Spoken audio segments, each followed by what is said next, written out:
No, I listen to it all the time. I tell all my friends to smack it raw.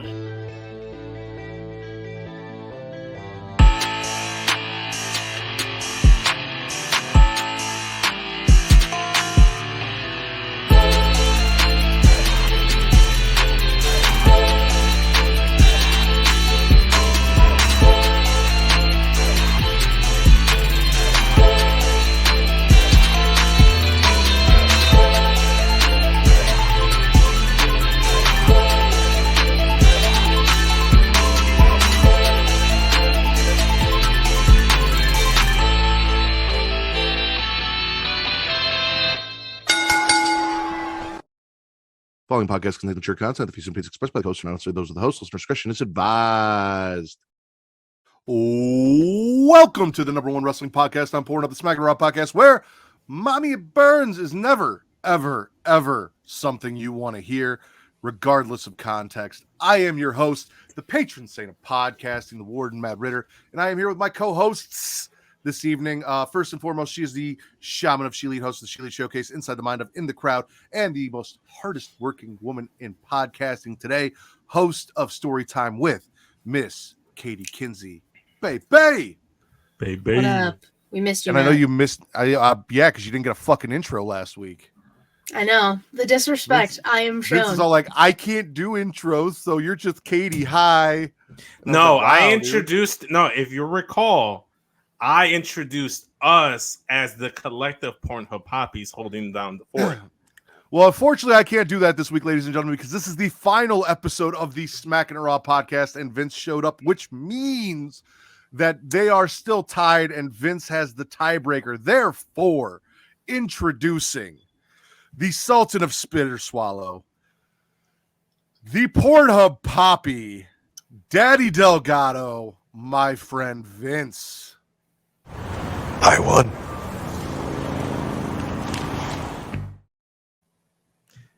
Howdy, y'all. How's it going? It's good to be here.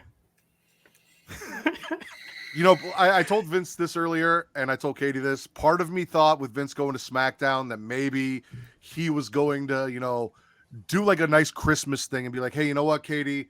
I'm going to take tonight off. I'm going to give you the win, blah, blah, blah, blah. And Vince is like, yeah, wishful thinking. And he's here. He said, fuck it. He's taking that title. So, look, the title meant a great deal to me ever since the moment where I was doing the podcast from work, holding a baseball bat, and I got kicked out of the chat real quick for like a minute or so as Katie announced that she was the Pornhub Poppy. Now, ever since then, it was a constant tug and war. Yeah, right? Tug of war between the title, between me and Katie. I'm glad I'm here on the other side. I'm doing a victory lap. I'll do another victory lap. Allison wants to recount. Here, I'll do this for Jesus. The reigning, defending, undisputed Pornhub Poppy, Vince Delgado. That just has a certain ring to it. And to commemorate the whole thing, I'm gonna try to like work on the last Poppy t-shirt. So I'm gonna try to work on the t-shirt design. So how about to commemorate it, you just make sure you show up as much next year as you did this year. That'd be awesome. I'm gonna without 3 months off title consecutively. Yeah. I'm gonna take 3 months off consecutively. No, Allison, I didn't cheat. Go ahead and recount every episode like I did. I went ahead and did it. All right. But so while we're here, Katie, do you have anything you want to say in concession to losing the title Pornhub Poppy? You've been awfully quiet before I, plug Creation World. Let me just start by saying this. The only reason I started this was so Vince would actually show the fuck up to work. Let's just put that out there. Sure. And lo and behold, look what happened. Vince showed up an entire year. So you're welcome. And I would just like to say that I busted my ass and was always here. So he won by half a point, mind you. And I was on the bench for a month. See, I don't want to we'll touch upon this real quick. and then, and then we'll like go elsewhere with it. I don't want to hear the whole I was benched for a whole month because I was. no, I don't care. I don't want to hear it. I don't want to hear it. That's a technicality. You want to discredit my victory because the original stipulation was when Vince doesn't show up, Katie shows up. If Vince, about this? we had to talk, and I have video proof.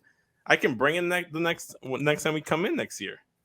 The real poppies are the friends we made along the way. Shout out to Apron Bump. Speaking of the friends we made along the way, one of the first friends I made along the way was Travis, who has created Creation World, which is the banner under which the Smackin' Raw podcast exists. And along with Smackin' Raw and Getting Off, you guys can find Creation Comics, Creation Conversation if it ever comes back. Maybe if you're into House of the Dragon, you can go check out #TheMDragons. We recapped the first season of House of the Dragon. All of these things are under the Creation World banner. You can find them at creationworld.com, on Twitter and Instagram at It's Creation World, ITSCREATIA World. Also, Facebook.com/Creation World. All these places you can find everything under the Creation World banner, including here on Twitch and on YouTube at twitch.tv/Creation World and youtube.com/Creation World. So please go check all that out. Give them a follow. Go like and check out those other videos and show us a little bit of support. You know, Linktree/Creation World to get you everything, including, you know, t-shirts and Patreon. We got a bunch of cool stuff going on over there as well. So please do that. Also, if you enjoyed the intro to this video, please go check out at Heel Tactics _. Jaylan's hooked up all of ours, friends podcast, this podcast, everything that we do. Makes great music, so please go hit him up and let him hook you up with something fantastic. Vince, you did Get Yo and got to talk about Mandy Rose. Katie, you did your show and got to talk about Mandy Rose. Matt Ritter didn't get to talk about Mandy Rose, and I'm in a fucking mood about it. So just sit back, relax, and enjoy. First and foremost, to everyone in the IWC, you guys are all fucking idiots. You really are. Listen. You know, if you listen to the Smackin' Raw podcast, that I am a Mandy Rose fan. 100%. No doubt about it. I have backed this woman, her title run, everything she has done from the get-go. Also, here at the Smackin' Raw podcast, huge allies, huge supporters of sex work. 100%. I have personally subscribed to plenty of OnlyFans and supported these women in their efforts. Now, why are you guys idiots? Because you need to look at this logically. And that's not what you're doing. You can't sit here and say, oh, well, WWE capitalized on Mandy Rose's sex appeal, so it's fucked up that they fired her, because there are parameters under which WWE was able to capitalize on her sex work. And the things that she is doing over on her Fan Time page, which is not an OnlyFans page, but it's very similar, are outside of those parameters. When they became aware of what she was doing, they gave her the option to then either no longer do that and stay with the company, or to continue to do that and no longer be with the company. And she made a choice. Now, I've sat here and I've watched everyone, oh, well, you know, Shawn Michaels was in Playgirl and these wrestlers did. That was 20 fucking years ago. And you cannot look at what WWE did 20 fucking years ago and compare it to today. 20 years ago, Eminem was rapping about homosexuality in vulgar terms, and we were all singing along. Now, we can't do that because we know it's wrong and it's fucked up. Things change. They are a different company. They went PG. They have sponsorships and partnerships with places like Mattel and things like that. Also, she fully knew going in to doing this Fan Time page that what she was doing could get her in trouble, and continued to do so, and was okay with that, was willing to take that risk. You have to look at things logically. You can't compare things to 20 years ago. You can't say, oh, well, they did this and oh, they did that, blah, blah, blah, blah, blah. Mandy made a choice. And if you are a Mandy Rose fan, which I'm going to call bullshit, because 90% of you have been shitting on Mandy Rose in NXT, shitting on Toxic Attraction, shitting on her entire title run, because I've been reading it and I've been watching it. You guys can all suck my dick, because I was supporting her with these two here for months, if not the last year plus, during this entire title run. Well, everyone was like, oh, she's a terrible wrestler. Oh, she sucks. Oh, blah, blah, blah. Now you're like, oh, I wanted to see her on the main roster. No, you didn't. You didn't. You just do now because you want to have a fucking thing to fight about or argue about or want to make WWE the bad person in this. It sucks that she lost her job. It absolutely does. And if you are a fan of her, then go support her doing what she's doing now and go subscribe to her fan time page and support sex work. We support sex work. You should support sex work if you're really a fan of her. However, the whole, she was doing it for a while and they knew about it. They knew that she had the page. I don't think that they knew to the severity of what was going on with the page. She was using the name Mandy Rose, Sax.com, but still Mandy Rose, and offering dick ratings as well as nudity. And that was the thing that like everyone's like, oh, well, so she showed a little nipple, and they were comparing it to like wrestlers who got their sex tapes leaked. This is not the same thing. Creating content to be distributed for a price and having someone leak that is not the same thing as having personal pictures and videos of yourself hacked, stolen, and released that were never meant to see the light of day for anyone but you and your significant other. Completely different invasion of privacy. Still fucked up. I'm not going to give the guy any fucking clout by saying his name, but to the person who leaked him, still fucked up, and fuck you for doing it. However, it's not the same thing. You can't be like, oh, well, Paige got to keep her job, or Charlotte got to keep her job, or Caitlyn, or all of these women who have had their personal privacy invaded. It's not the same situation as what happened with Mandy. Fucked up, but not the same situation. You people don't look at things and handle things logically. If she could have done this stuff, if WWE was okay with it, if they were still doing the Playboy stuff that they were doing, then it wouldn't be a problem and she wouldn't be fired. She got fired because she chose to no longer do wrestling and to make the money that she's making off sex work. And if she's making more money off sex work and that's what she wants to do, then fucking more power to her. Go out there and do your thing. We support Mandy Rose, but we're not going to sit here and act like what she did and WWE firing her because of it is fucked up. It was a breach of the contract in which she signed. They made it very clear, this is something you cannot do. You have crossed the line. If you continue to do it, we have to let you go. And she said, all right, well, let me go. I don't want to, I'd rather do that. Got me all fucking pissed off because I'm watching all these stupid fucking idiots compare this to all sorts of shit that it isn't. You guys are talking fucking with your heads shoved up your asses. You have no idea what the fuck you're talking about. Trying to make a point that is irrelevant because she made a choice. And we support her. And I will support her. I'll throw her 30, 40 bucks and see what she looks like naked. I've been wondering it for years. Sure, why not? She can get a month out of me. I got 30 bucks for a month. Why not? You should do the same. All right. Yeah, I do. You got anything to add to that while Vince is on the phone? Sexting? No. Also, never mind. I'll bring that up after the fact. And no, I mean, you're right. She broke the restraints of her contract, showed too much. They knew about it. It happens. I mean, a lot of people are just doing knee-jerk reactions, which I did but didn't do. That's why I held off on talking about it until my show. But yeah, I mean, it sucks, that she lost her job because she was doing a fantastic job. But it like you said, she broke the rules and she lost her job. It happens. I mean, all right. If she's making bank, go for it. I agree. So Hunter, that's another thing that I saw. Oh, well, and don't get me wrong, I fucking hate Matt Riddle. I honestly hope he never comes back. I hope that rehab doesn't work and he does not come back to WWE. I hope he gets clean.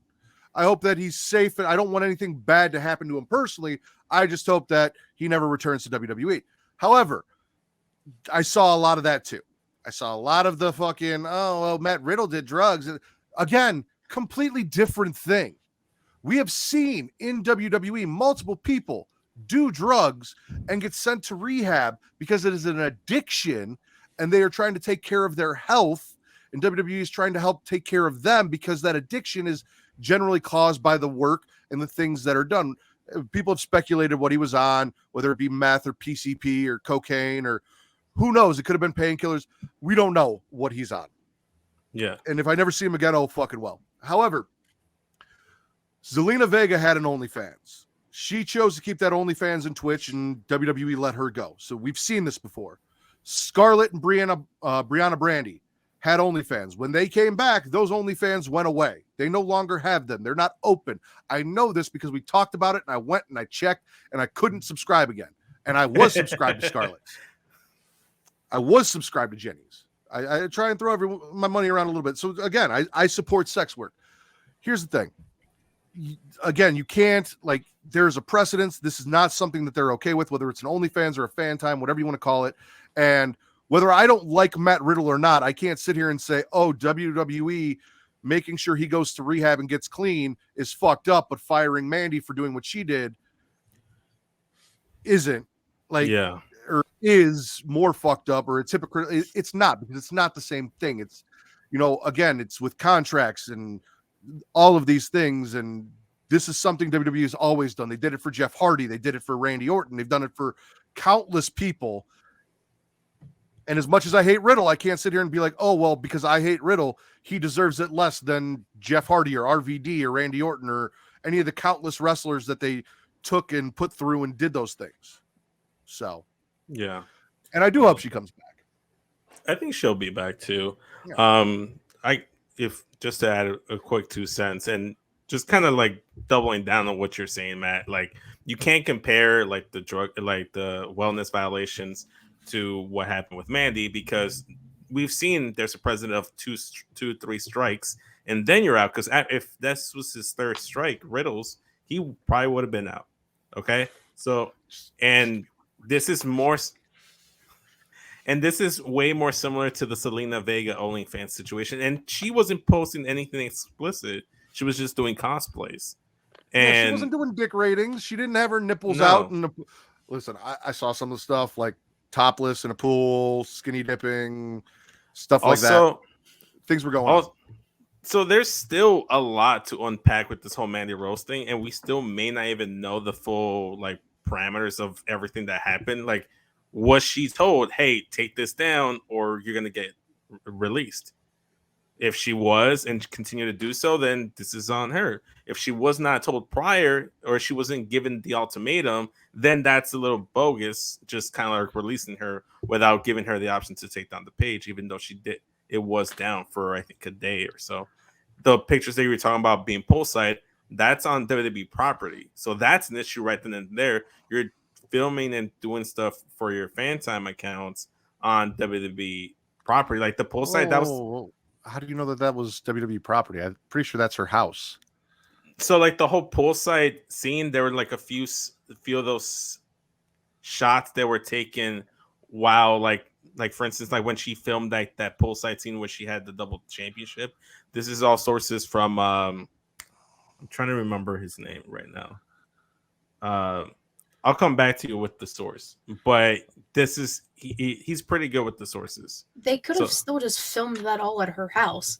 Yeah, I was gonna say, if they shot her poolside at her house with her championships, and then she shot herself in that same pool naked for fan time, WWE can't be like, no, but that's I not what own I'm your saying. house, bitch. Like, no, that's not how that works. That's not what I'm saying, and I get that.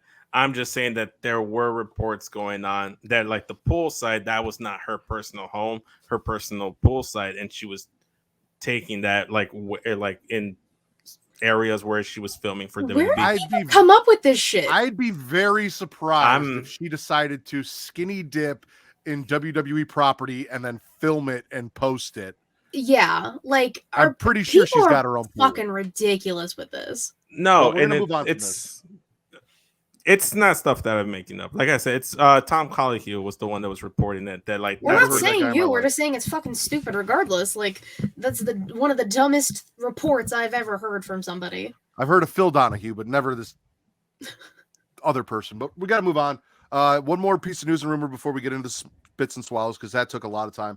Apparently, amidst rumors that Vince McMahon is going to try and weasel his way back into the company, or he wants to come back, or whatever the case may be, which caused stock prices to drop, he's also received 2 more allegations against him for sexual misconduct. And from what we hear, nobody really wants him back anyway, both fan-wise or company-wise. So Vince, let it fucking go. You had a fantastic fucking run. You had a great run. You had a better run than anybody in wrestling business history. Don't be like Ric Flair. Let it fucking go. Move the fuck on. Yeah. He has sexual assault allegations that are older than Will, and Will's older than me, so older than everybody here.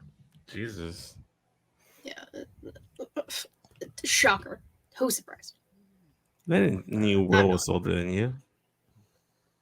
I always thought you were older. You thought I was older than Will? Yeah. I don't know why. I'm pretty sure Will's older than me.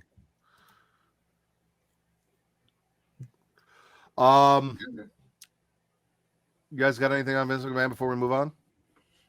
No. No, I don't got nothing. I'm reading the chat and it's making me laugh. Okay. Well, let's get into our spits and swallows for the evening. Miss Katie Kinsey, baby, spit or swallow. I'm going to swallow AJ Styles and Chad Gable. Hell of a match. AJ's great. Chad Gable's a gem. I say it every week because very, very underutilized for a long time. Now he's finally getting to showcase a lot of his comedic skills and his mic skills and everything he can do in the ring. And he's with AJ, who has been doing this for like 20 years or something, and AJ's still good. So you're obviously going to get a fantastic match out of the two of them. So follow. Yeah, it was a good match. I liked it. I do not have that in my notes. So full disclosure, with me being sick and I didn't watch SmackDown last week because I wasn't feeling well, and then I watched most of, but not all of Deadline. I did not watch the Men's Iron Survivor match or the main event because I didn't give a fuck about the Men's Iron Survivor match or anyone in it bar Carmelo Hayes, and he didn't win, so there was no reason to go back and watch Grayson Waller fucking ruin my night. And I didn't really want to see Braun Breaker spear somebody again and get a win if that's how he won. So I said, fuck that. So my notes are maybe a little abbreviated. I feel like I was kind of out of it wrestling wise, at least come Monday, except for a few things. Monday might have got me a little back into it, but Vince, Pornhub Poppy, spit or swallow. I love the sound of that. I'm gonna milk it this episode, and then after that, outside of introducing you, you ain't getting shit. So enjoy it. Whatever. I'm still acknowledged as it.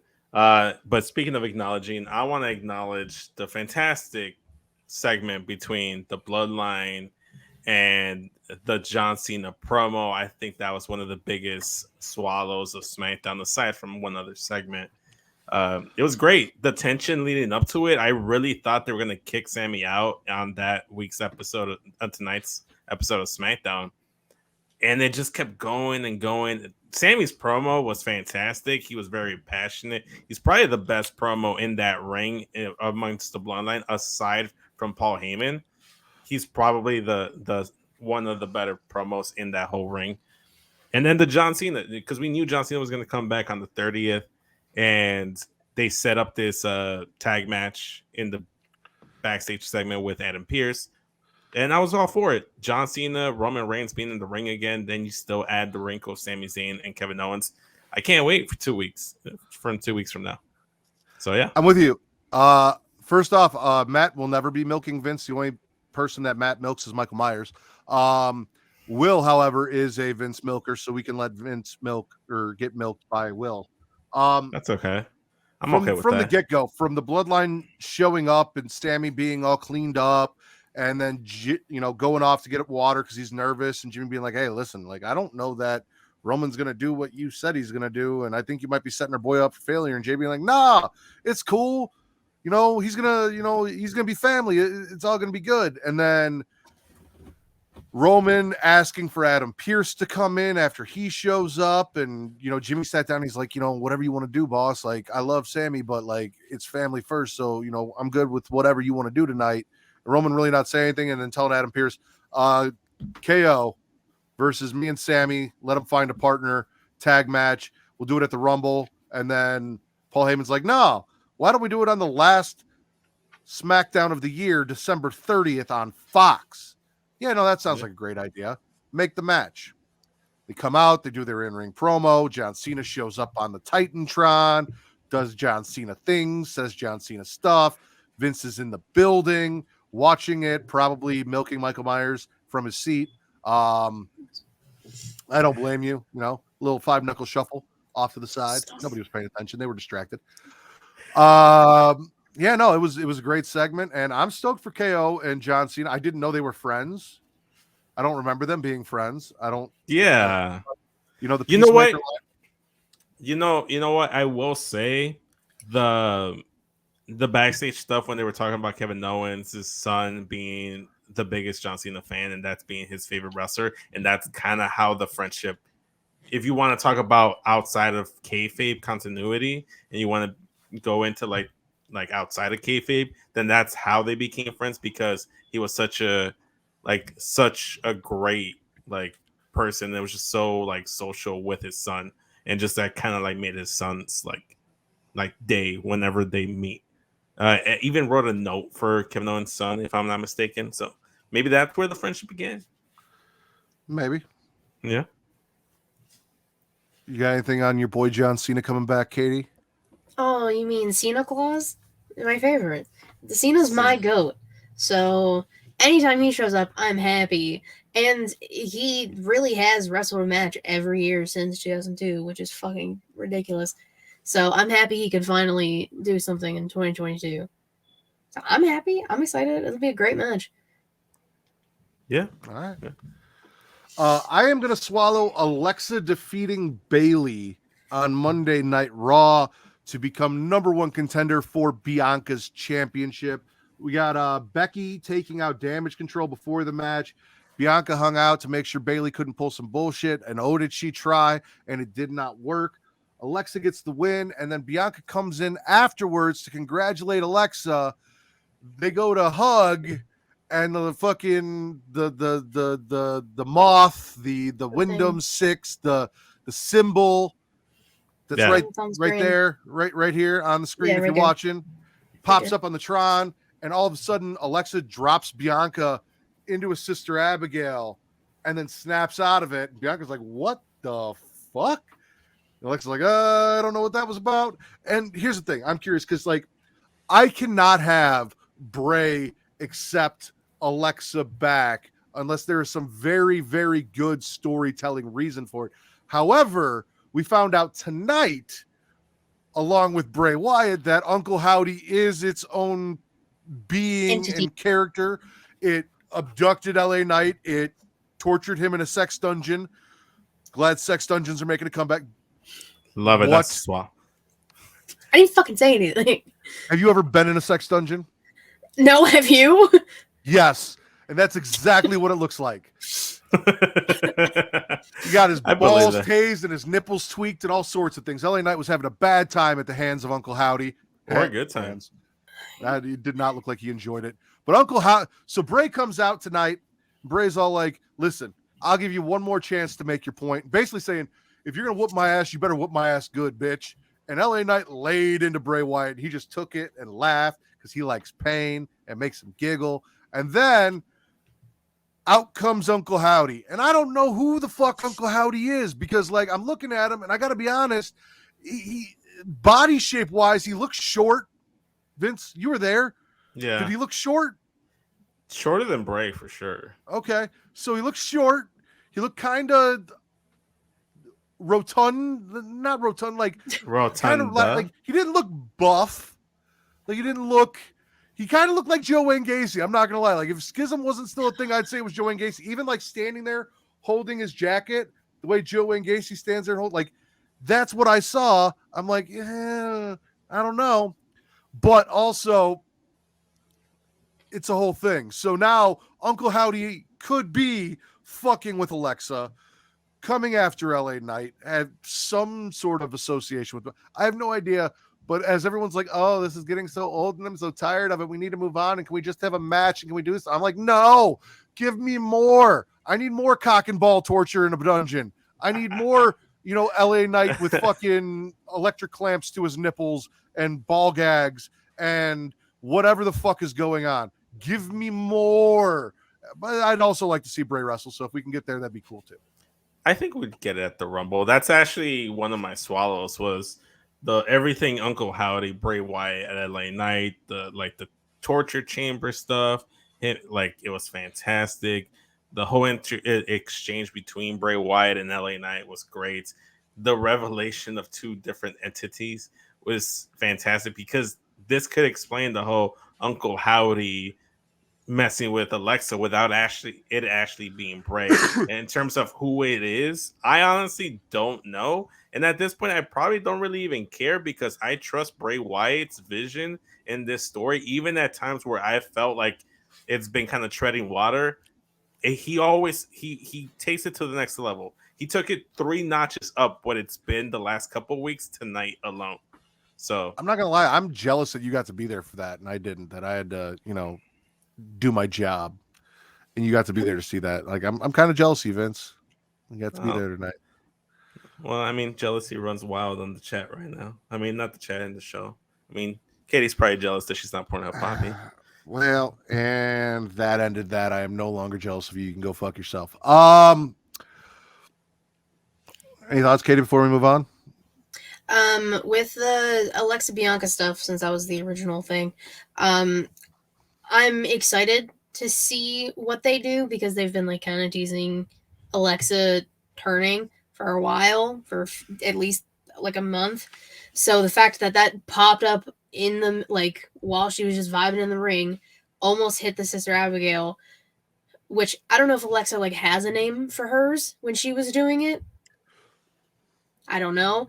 I think it was just no name. But Twitter took it to the next level and made it funny as fuck. So Brenda and the girl from the Ring from the Scream movies, everyone was just Bianca versus Alexa if she turns into a demon. 10 out of 10. Twitter wins that. Twitter can fuck everything else, but they win that one for sure. Yeah, there are good aspects to Twitter, which is why I'm still on it, and I haven't, I kind of gave up on my Hive account. Yeah, there's some good stuff there, but also you guys all kind of fucking suck at the same time. Exactly. True. But I saw that and I was like, oh, see, that's a good piece of information. I didn't know I needed until now, but it's true. It was so perfect.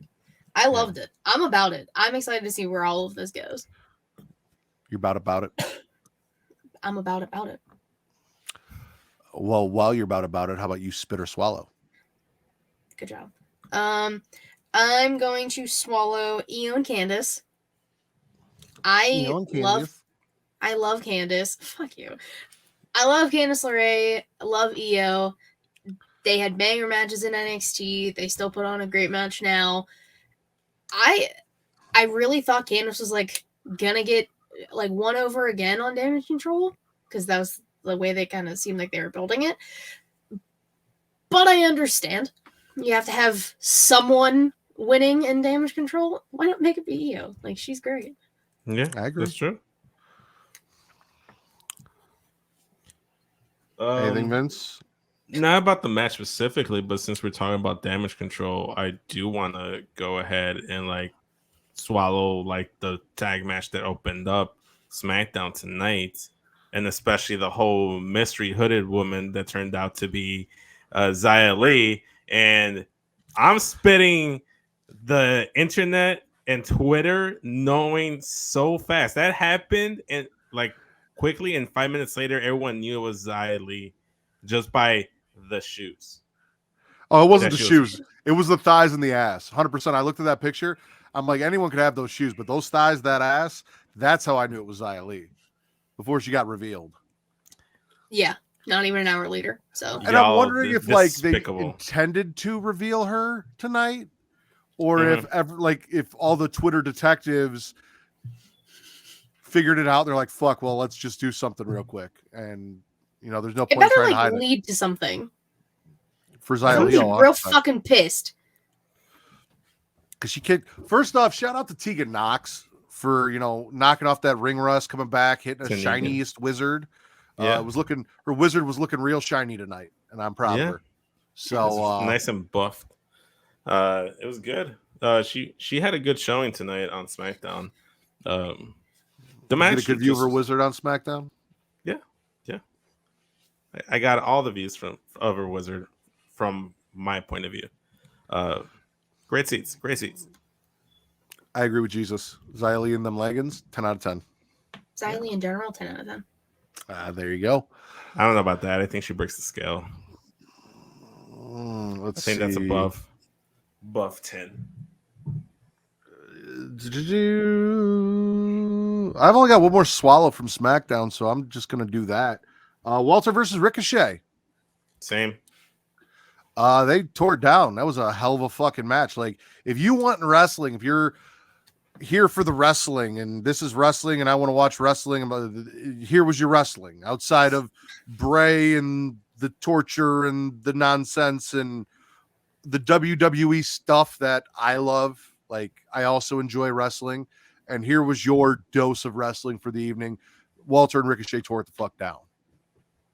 Fantastic And there was match. even a Puma reference from Michael Cole about Ricochet. I couldn't hear it. But Nudge, nudge, wink, wink. nudge. You gotta love Michael Cole throwing these little like nudge, wink, wink like comments into his commentary. I like it, and you can only get that with Triple H running things and not Vince McMahon. So you love to see it. It was a good match. It was fantastic in person. I forgot Ricochet has pyros, and he startled the fuck out of me when he came out to do his entrance. So there was that. But yeah, I'm with you. Great match. Swallow. Yeah, I mean, Ricochet has been phenomenal for a very long time. Same with Gunther, and the two of them can't put on a bad match together at this point. Like, it's just impossible. I don't think Gunther can put on a bad match with anyone, even though he's gonna have a match with Braun Strowman. It seems like. So you know how like there's that thing about Ricochet, and Yeah. you think you fit one of Gunther's up there? 'Cause that's a bit that's a big pinky. Why is that the first thing you thought of? It wasn't the first thing I thought of. First thing I thought of was Why that was was a it really all good thing match. you thought of? I can't answer that question.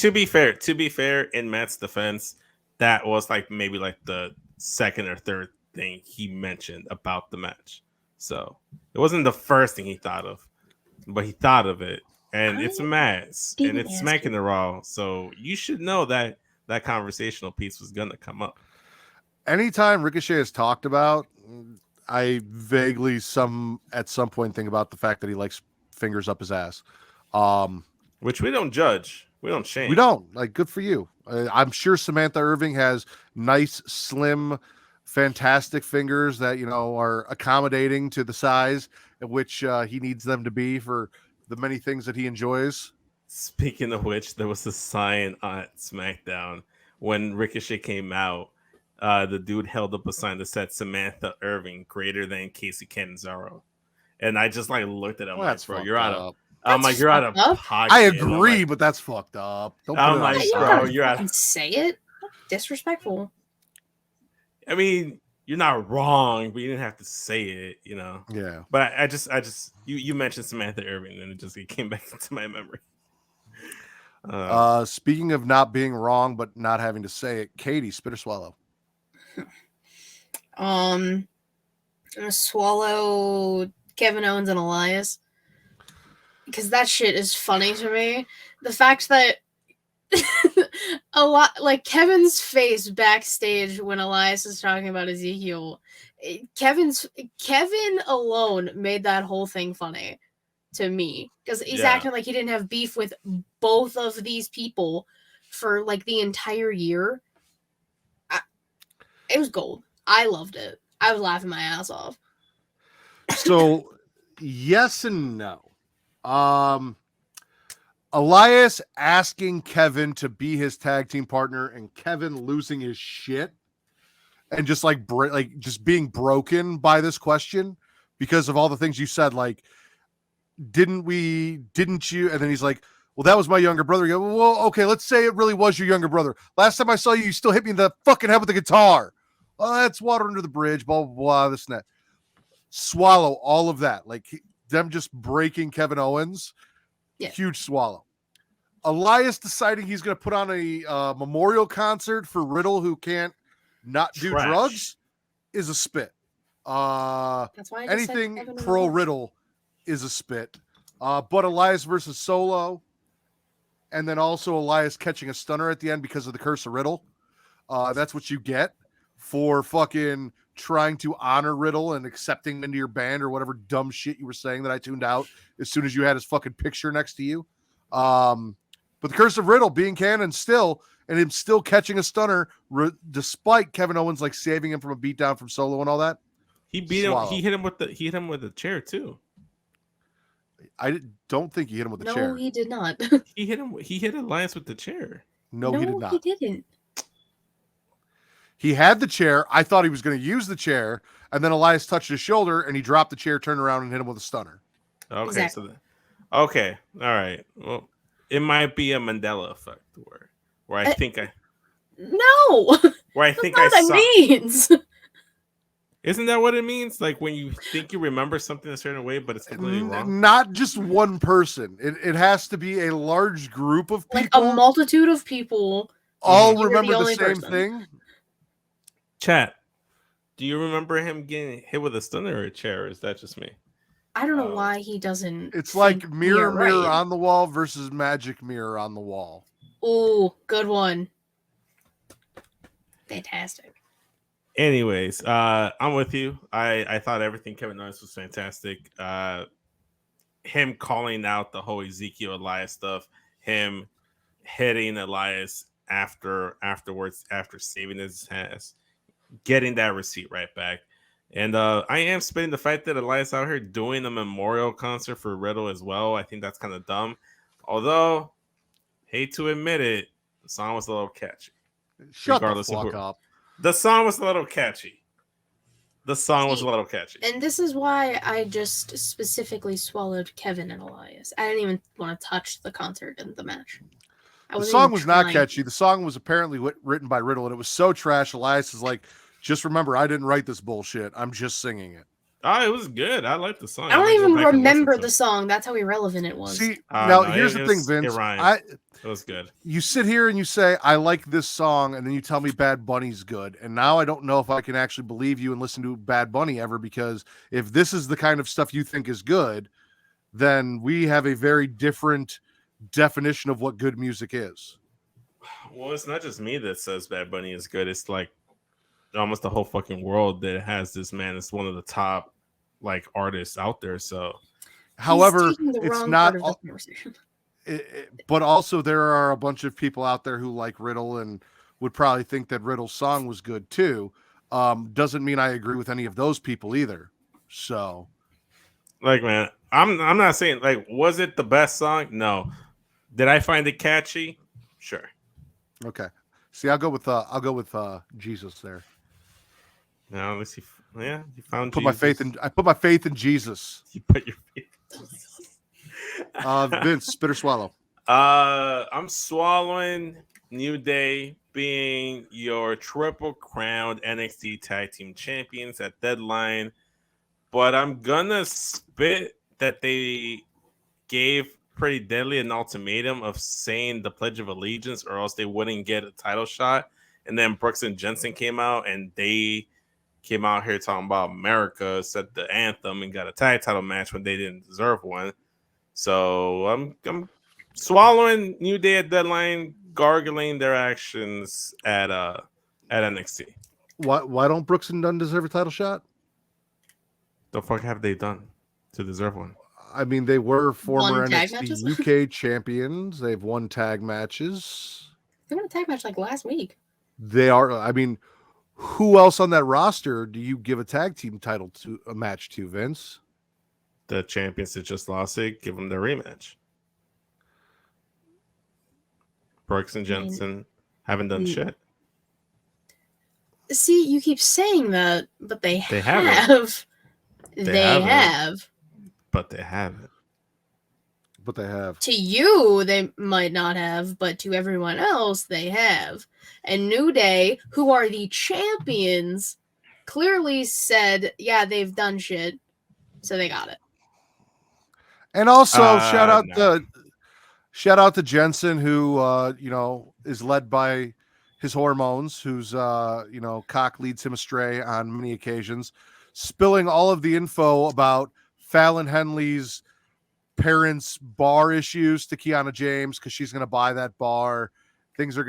I'm enjoying this whole little soap opera of like the bartender losing the bar, her family struggling, Kiana still coming in to steal it. I know Vince isn't a Kiana fan because he has terrible taste. We talked about that a second ago with his taste in music. Listen, this whole thing and the fact that we've gotten Jensen back to being like the awkward virgin that was endearing to me when we were first introduced to him, where all he wanted to do was get laid and he just kept fucking it up and like couldn't keep his dick in his pants. Like that guy, that's the guy I want to see. That's the Jensen I need. It's fun, and like wrestling's a soap opera in general. This is legit a soap opera, which makes it that much better. And you have to give Kiana James credit because she showed the fuck out in that Iron Survivor Challenge match. She was the only one who didn't get a pinfall, but like she busted her ass and just showed why she deserved to be in that match. So I give her major props for that. Well, I've never said that I don't like Kiana James as a wrestler. I don't acknowledge she's a decent wrestler. I've always said I just don't care. Like I don't like her enough to like care about anything she does.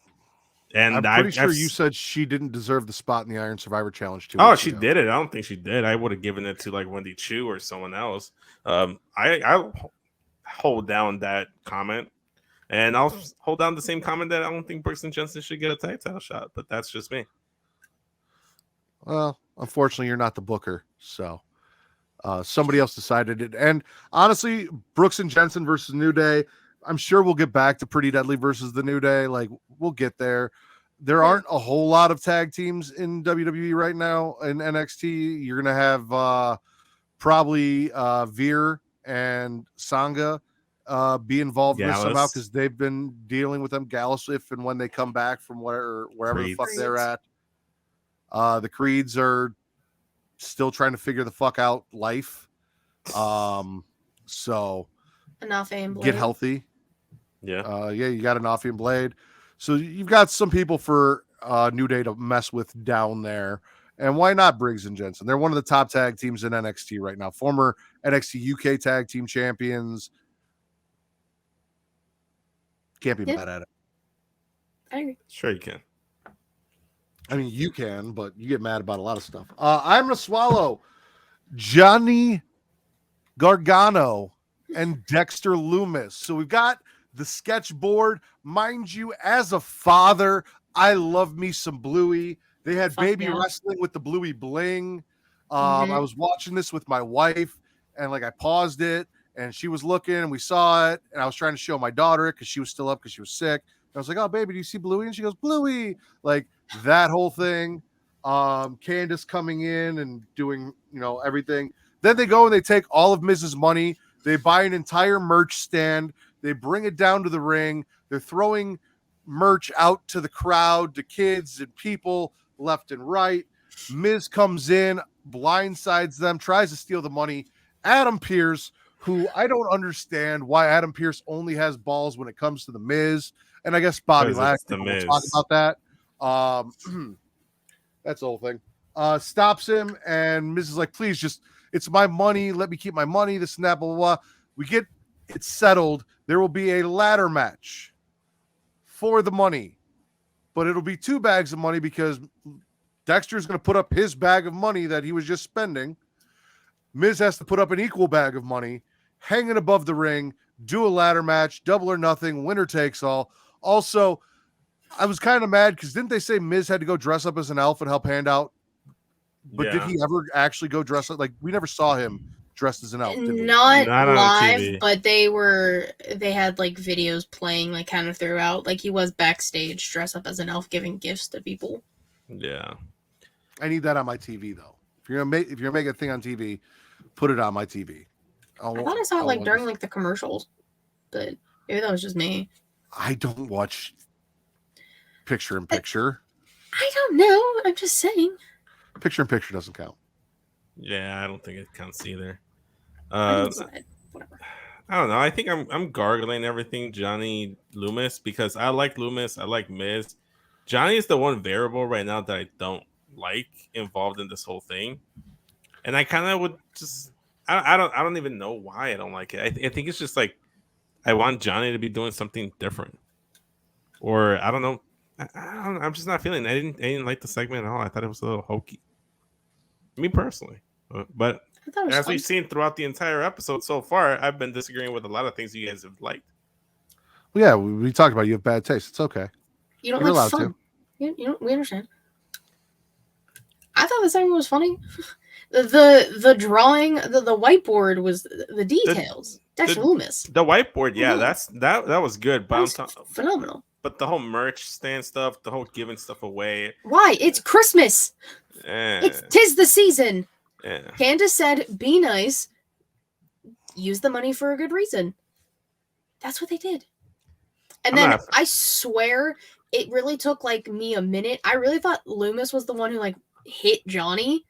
I didn't even see Miz like until he was running away with the money. I really thought Dexter kind of just like pushed Johnny off the fucking table. I was so confused. Oh, I saw him because there was this little girl who was trying to get them to throw her merch, who like was right there in the corner, and they like kept ignoring her, and I felt so bad for her. And I'm like, come on, just notice this poor little girl. Please just give her a t-shirt. Like she's waving. She came up and went back and then came back up.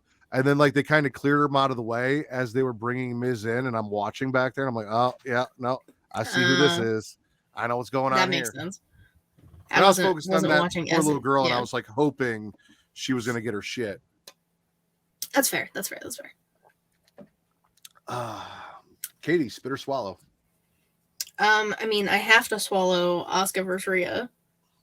Come on. It's Rhea Ripley. And Asuka's losing is slowly, possibly driving her crazy. She had no face makeup on.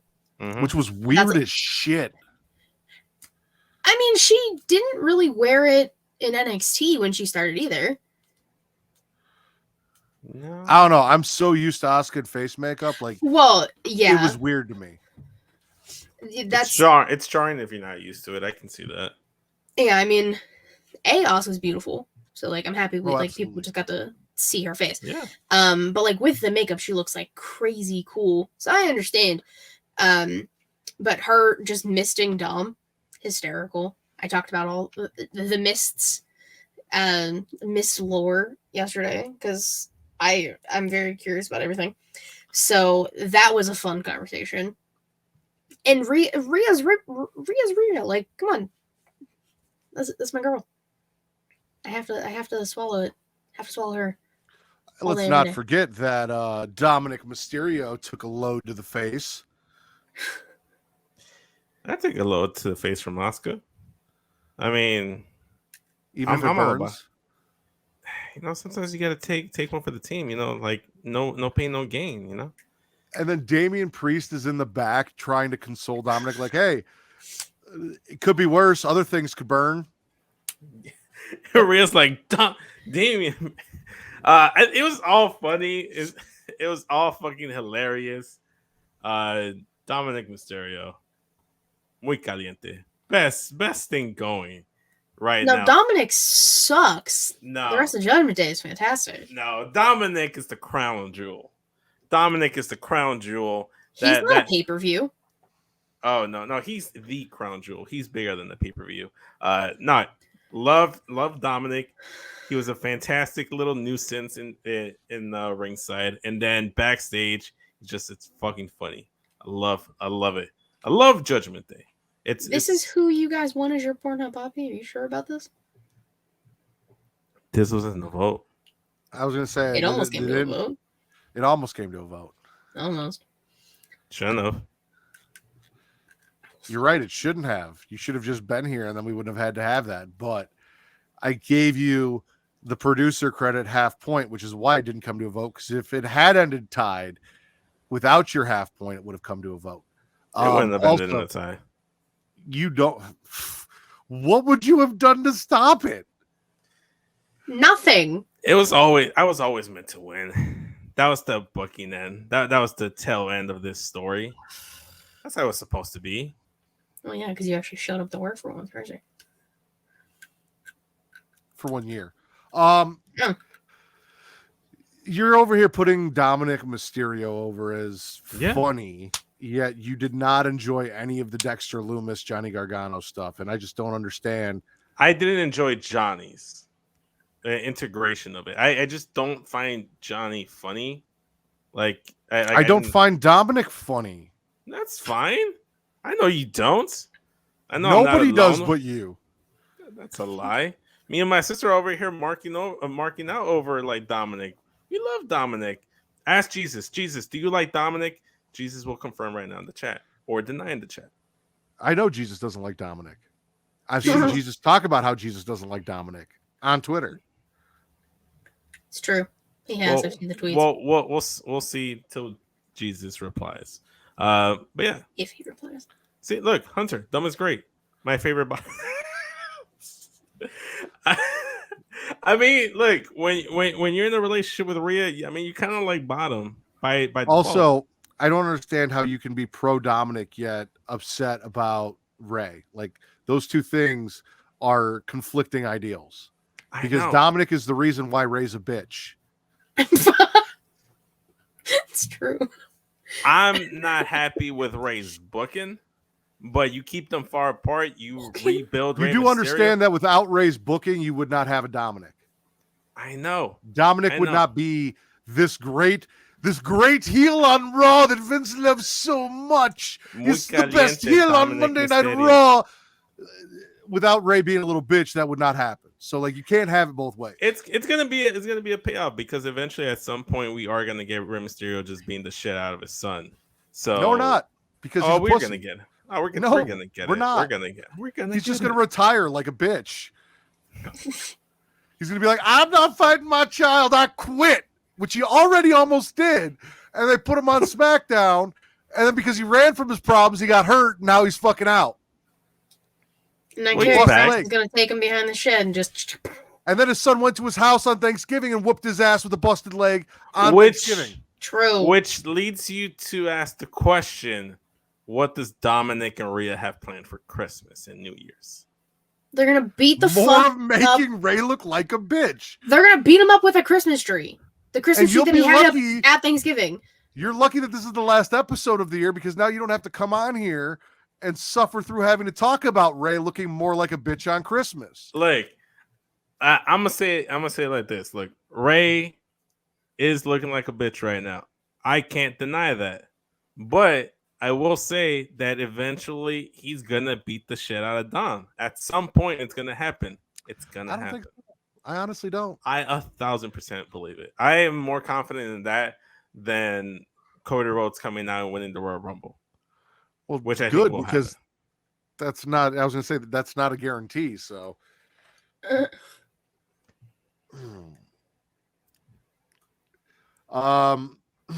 so Vince, it is your turn. Spit or swallow, because Katie's deal was the Asuka Rhea match, and Mommy It Burns, which is the title of our episode, because he took a load in the eyes, and apparently, he couldn't handle it. I mean, have you taken a load to the eyes? You would think it'd burn. I haven't personally. See, I don't put myself in the position to take a load in the eyes. I prefer to be the load blower, not the load blowee. So if Asuka wanted to take a load in your face, you wouldn't allow it. You wouldn't be like, interesting. Okay. What I will allow is Roxanne Perez being the new NXT Women's Champion. I'm swallowing that. I thought it was a great match. So I didn't get a chance to watch NXT live because I went out with Melissa and her family celebrating her sister's birthday. I went back and watched the replay at work after the Mandy Rose news. So I saw the look in Mandy's face, like she had loose face, like she like she had like this look in her face, like she knew she was gonna lose, and Roxanne had this look in her face, like she was anxious, she was nervous, she had butterflies. But the match was fantastic. Once the bell rung, they put on a fantastic performance. If this is Mandy's last match ever or for a while, it was a great match to go out on. The fans gave her her like flowers and put some respect on her name after the match, not during the actual television, like the recordings on television, but like the live crowd gave her flowers. So I'm all for it. It sucks the circumstances outside of the match itself, but the match itself and the results were great, and I like it. And Roxy was always going to be the person to take the title off of Mandy Rose. Apparently, they just expedited the process. Yeah, no, it was a great fucking match. Again, day one, Mandy Rose, brown hair, toxic attraction fan here. I have supported her entire title run all the way up through this. I think that she has improved immensely. I was looking forward to everything that she had coming to her in the future. I was really surprised when they announced the match, and I was like, something's weird there. And I had a good feeling Cora was going to win. I was like, there's no way she won the Iron Survivor. She's going to take her title match now. Huh? Roxanne, you said Cora. Oh, yeah. Sorry, Roxanne. Won the Iron Survivor. Is taking her match tonight and is going to lose. It's got to happen. And no, I mean, Roxanne is fantastic. It was a really damn good match. Yeah, I mean, she's had one hell of a rookie year in NXT. The rookie year. NXT women's tag team champion, NXT breakout women's tournament winner, Iron Survivor challenge winner, now NXT women's champion, 21 years old. Kid's got the rocket strapped to her fucking back. She's killing it already. So she's going to do great things. And I liked the match. Like Matt was saying, Mandy has improved so much over this past year alone. And the fact that people continuously shit on her because they didn't like the sex appeal and they didn't like toxic attraction and whatever the fuck people were saying, which y'all can have your opinions and y'all can be fucking wrong, but like whatever. Mandy has busted her ass this past year, going back down to NXT, running the faction in NXT for the women. And you know, I'm glad they gave her the thank you, Mandy chance after the fact. Bittersweet knowing it was for that reason, because before that news came out, we all assumed, based off of that, she was probably just moving up to the main roster. So, to Katie's point, everyone's, she's just eye candy. She's are the same people who are like, how dare you treat her like that? And blah, blah, blah, blah. And we talked about it at the beginning of the show. Listen, you don't get to have it both ways. Kind of like I told Vince about Rey Mysterio. You can't have it both ways. You can't say she's just a piece of eye candy. She's just a piece of meat. She's not good, this and that. And then when they fire her, be like, oh, well, you presented her this way and she's so good and blah, blah, blah, blah. When you guys have been shitting on her for a year. You don't get to, white knight this shit now. Not how that works. Mm-hmm. So. It's on me, right? Mm-hmm. I am going to swallow Seth defeating Bobby Lashley to become the number one contender for the U.S. title. Bobby attacking an official by accident.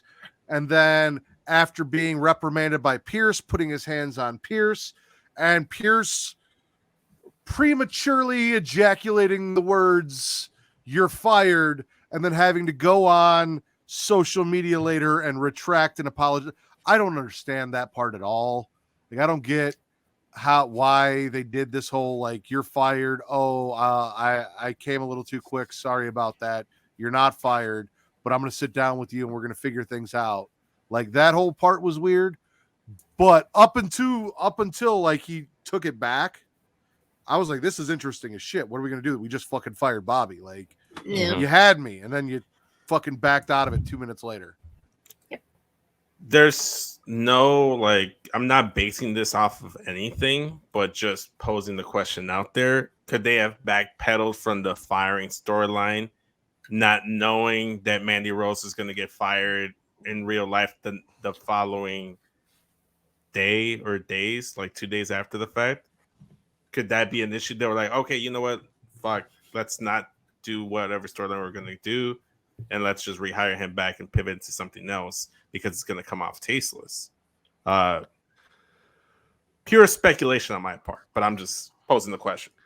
I don't think so. Then what's the point then? What's the point of firing him and then be like, oh, maybe he'll just beat the absolute shit out of Adam Pearce next week, and then he gets fired or suspended. I don't know. It's interesting. I guess we'll see on Monday what happens there. Well, what's the point is the question, and I agree with that, but I don't think it has anything to do with, we're going to fire Mandy Rose for real, so we've got to reel back, pretend firing Bobby Lashley. I don't think that makes any sense to me whatsoever because it's in kayfabe. Hunter, I came a little too quick. Matt Ritter 2022. Still not as quick as you, though. No, I don't. We might get a match out of it. I don't really want to see Adam Pearce wrestle, but we'll see. We've seen worse. Katie, spit or swallow? I'm gonna swallow everything Chase U. I am loving this right now. Andre Chase casually swearing and them just having to bleep it out is still so funny to me because they just put the little symbol over the mouth. Duke Hudson showing his loyalty to Chase U, even though Drew Gulak's trying to be a sneaky son of a bitch and take Duke. He's just scouting apparently, but I love this. I've been on the Andre Chase U bandwagon for a while now, so this is fun. This is entertainment. I'm about this.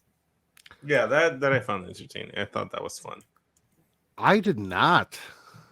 Really? I am not enjoying Duke Hudson in Chase U in any way, shape, or form at all. Not. I think he looks stupid with the fucking sweater vest wrestling. What?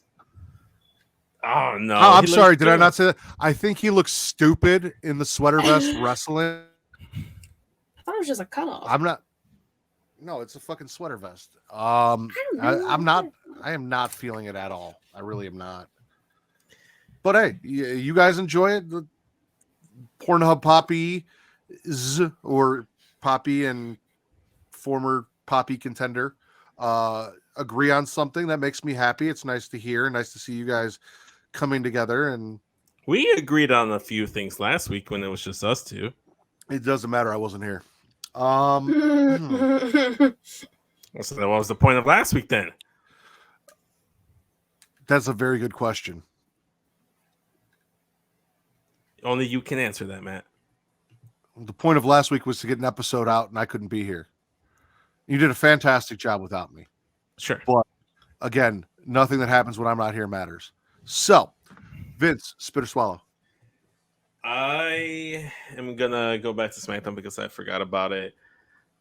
I'm gonna swallow the triple threat tag match, but I'm gonna gargle the two scary looking botches / dives from Top Dollar and Selena Vega. Because the match was good, it was great. Top Hit Row winning was an interesting decision, and then getting the tag team title match against the Usos. That should be an interesting dynamic pairing right there. Hopefully Top Dollar is okay. Apparently his leg gave out when he was doing the dive, and he looked like he was just about to land on his head and just concuss himself. So thankfully he's okay. So the match was solid. I'm swallowing the results, but I'm gargling those two dives, or spitting them, I guess. I didn't give a fuck about this. I didn't. I'm gonna fuck about Valhalla and the Viking Raiders. Hit Row's not really doing anything for me right now,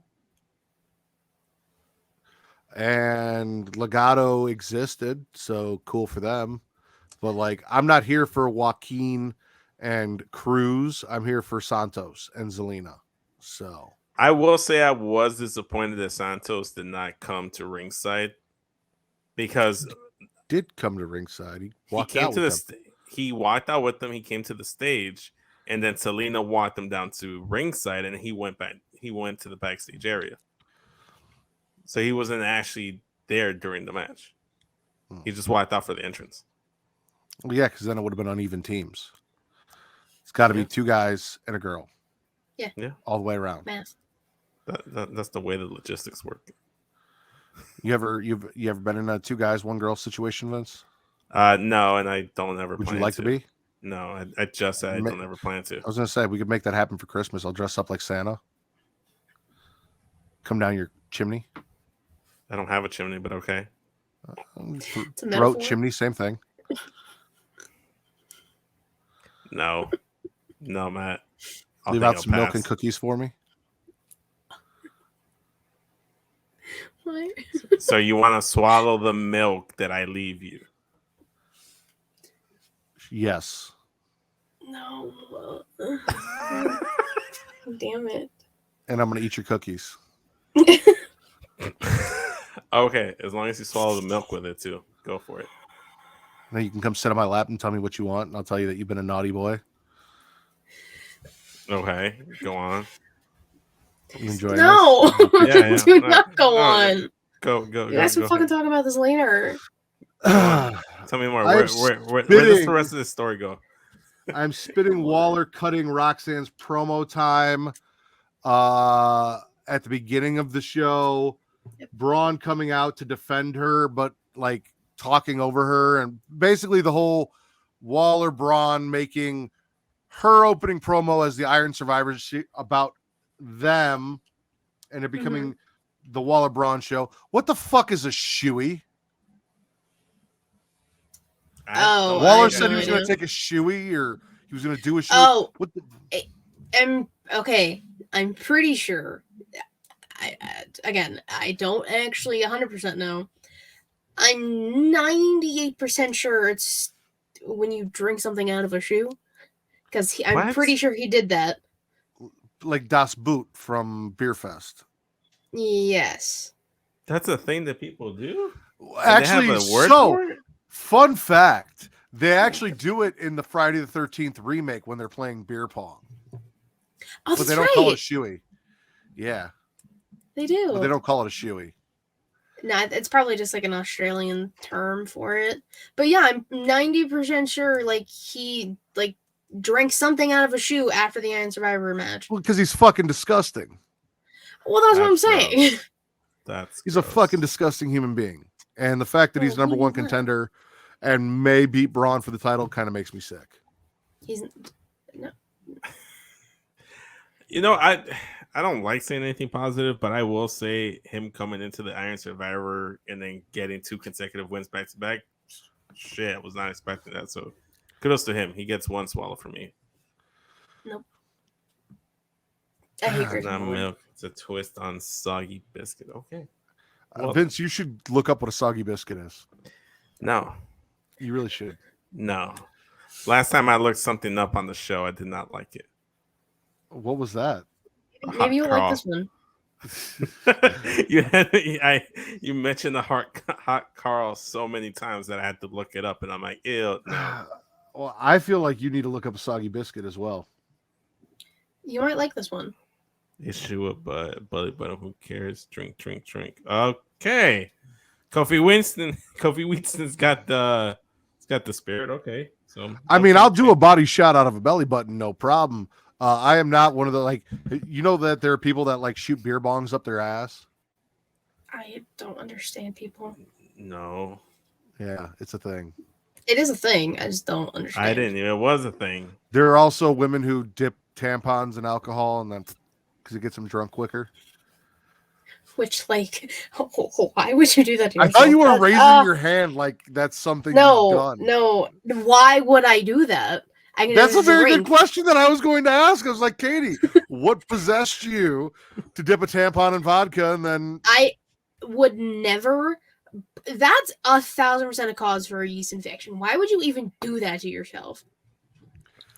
Would it cause a yeast infection if you haven't like actually? It does. Used so the apparently, tampon? the lining inside you is thinner, and it gets the alcohol into your bloodstream quicker, which is why people do it. But okay, No, Oh, Myths not are a myth. real. I've heard of people doing it, but like it's That's the real definition of white girl wasted. What's the weirdest spot or body part or thing that you've used to take a shot, Matt? Was it a belly button? Is like the extent of where you've gone? Yeah, probably. I mean, I haven't like drank alcohol out of anyone's asshole, if that's what you're asking. I was trying to see how far you have gone, you know. Just curious is all. What about you, Vince? Where's the weirdest place you've taken a shot out of? I don't like this conversation anymore. I don't know about a shot. Wait, just like going up the girl's chest? I haven't at belly button as well. That's about it. Katie, spit or swallow? Thank God. We're over that. I'm gonna swallow the women's tag team match on NXT and the brawls that ensued after the fact. I mean, I don't know what they should still like be utilizing Toxic Attraction like without Mandy because they are an actual tag team. So I hope that doesn't affect them. I'm hoping, fingers crossed. But having Ivy Nile, Tatum Paxley, and Team Disco Ninja Party and Toxic Attraction just beating the absolute shit out of each other all throughout backstage and interfering in the matches. It led to a triple threat tag match for next week, and it's utilizing 3 good tag teams, women's tag teams that you have. So I'm about it. And I have been saying for a while, like, people need to start putting some respect on Ivy Nile and Tatum Paxley. So I'm glad that they're doing that and showcasing them more in this light. I'm with you. I really enjoyed that tag match. Obviously, I enjoy everything Toxic Attraction does. I do need to know, Kofi, the cup part on your shoulder. Did somebody take a shot out of the cup part on your shoulder? Or you did. I'm curious as to like you being super tall, how that affects. If that's the weirdest place you. Also, how? Send us a video. Send us a video and tag us on Twitter of like a visual. I need a visual aid. Is what we need.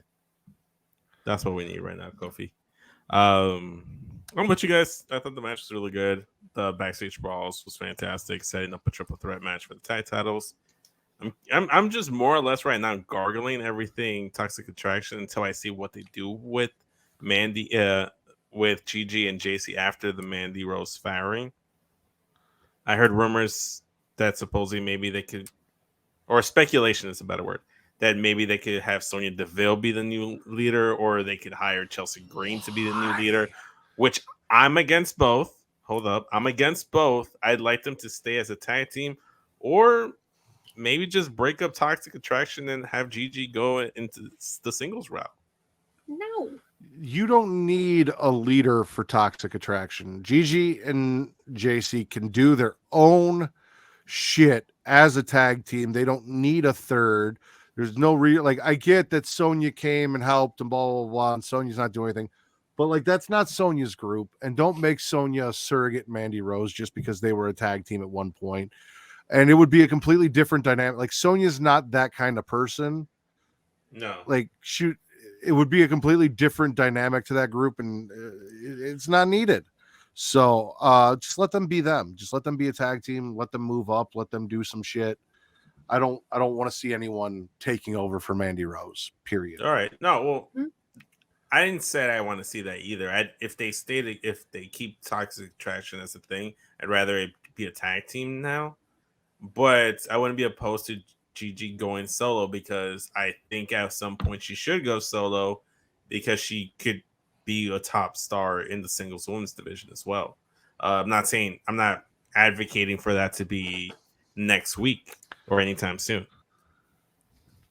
I wasn't saying you were. You just said it was speculation, and I was throwing in my 2 cents. Yeah. Don't fucking I don't know, because I saw it in Oh. multiple chats, like Chelsea Green and Sonya Deville's name being tossed in there, and I'm like, no. We've discussed that. Everyone in the IWC is an idiot. Vince, spit or swallow?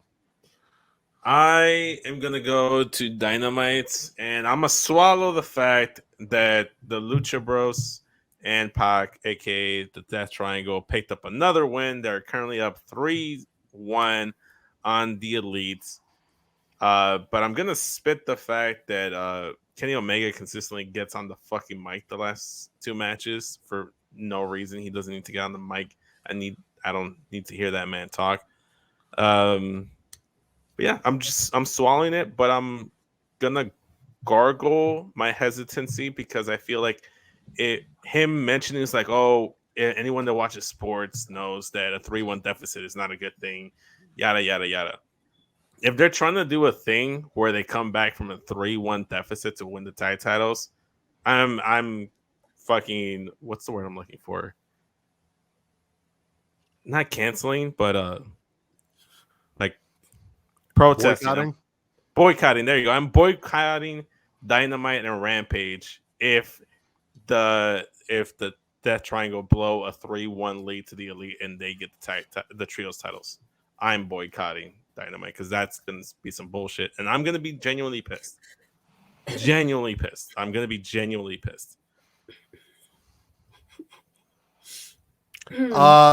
So I listened to the latest episode of Get Joe, and I listened to you guys talk about this, and here's what I'll say. Well, a lot of people I know feel the same way I do, in that they don't really give a fuck about the Elite. Mm-hmm. I don't even really give a fuck about the Lucha Bros personally. They don't really do it for me. Death Triangle doesn't do it for me. I sit here and I'm like, oh, I love Pac. I don't love Pac. I loved Adrian Neville. True.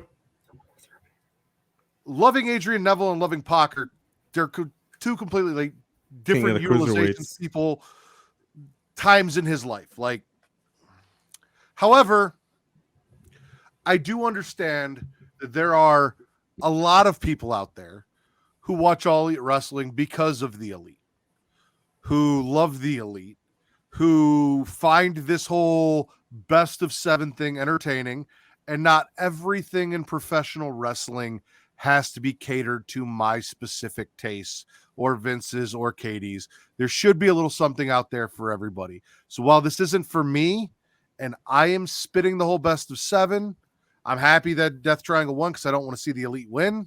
Mm-hmm. I'm also not going to sit here and be like, this is stupid, they shouldn't do it, shit on it, because it's something somebody likes. And that somebody probably doesn't enjoy the same shit I do, like the Bray Wyatt stuff. So, well, it's not that it's not good. It's just like, no, it's not good. It's okay. Well, you personally don't find it not good. Okay, I'm sure like there's a good portion of the wrestling community that agrees with you. I don't hate the matches. I think some of the matches are solid. They're pretty decent, but I don't want to see 7 matches of the Elite versus Death Triangle, and especially if it culminates in the Elite coming back from a 3-1 deficit to get the titles back, because again, I'd be fucking pissed. And then I just boycott AEW. Maybe you should just boycott them now going forward, because it's going to happen. No, look. If the Elite come back 3-1, I will boycott AEW until they drop those trios titles, because I want to see Death Triangle versus House of Black. That is my dream trios. Like, we've seen it matchup. I want to see it again. Okay, I want to see it again. That's my whole thing. Is like they're trying to do this whole Death Triangle versus the Elite thing is like New Day versus Usos, and it's not. And they're not the New Day versus the Usos. Like, I don't care what you feel about the Young Bucks or Kenny Omega, or if you think they're great wrestlers. I personally don't. This is not that, and this is not something that I need to see repeatedly over the years. Best of 7. But if you do, if you enjoy it, like, I'm not like, good for you. You enjoy it, and I'm glad you got something you enjoy. It's something I can do without. Kenny can blow me. Can I say something about this? Now that Vince is done with his tangent. Yeah, Vince, you might as well start fucking boycotting now, because they're gonna win in the Escalada de la Muerte match, because that's what the 7th match is gonna be. They're not adding stipulations to the rest of these matches for no fucking reason. The Bucks the Elite are gonna win.